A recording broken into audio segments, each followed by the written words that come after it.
প্রিয় দর্শক, ইতোমধ্যেই আমরা জেনে গেছি বাংলাদেশে কিভাবে হাজার হাজার কোটি টাকার সম্পদ গড়েছেন সাবেক আইজিপি ও র্যাবের সাবেক মহাপরিচালক বেনজির আহমেদ। তবে এবার আপনারা জানবেন বেনজিরের আরও নজিরবিহীন দুর্নীতিকাণ্ড।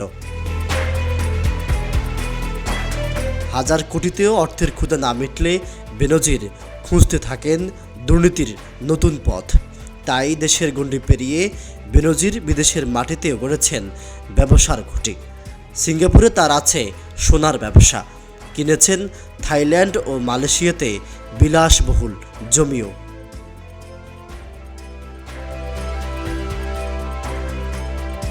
পুলিশের উচ্চপদস্থ পদে চাকরির সুবাদে বেনজির আহমেদ দুবাই, সিঙ্গাপুর, থাইল্যান্ড, মালয়েশিয়াতে করেছেন বিপুল বিনিয়োগ।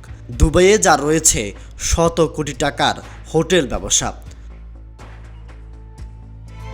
অতীতে যেমন আমরা দেখেছি দুর্নীতিবাজরা নিজের নামে কিছুই গড়েননি, ঠিক তাদের সাথে বড় একটা মিল রয়েছে বেনজিরের।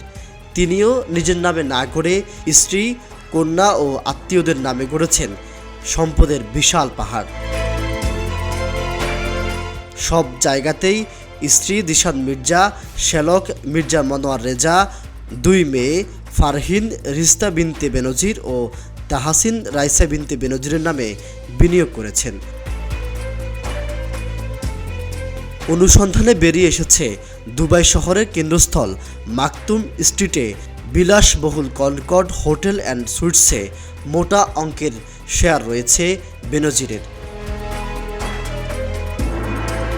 বিদেশে ব্যবসায় বিনিয়োগ করতে হলে বাংলাদেশ ব্যাংকের অনুমতি নেওয়ার বিধান থাকলেও তার কোনোটাই মানেননি বেনজির।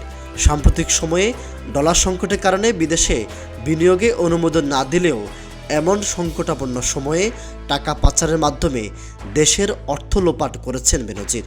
কারণ তিনি দেশপ্রেমে না টাকাপ্রেমে বিশ্বাসী।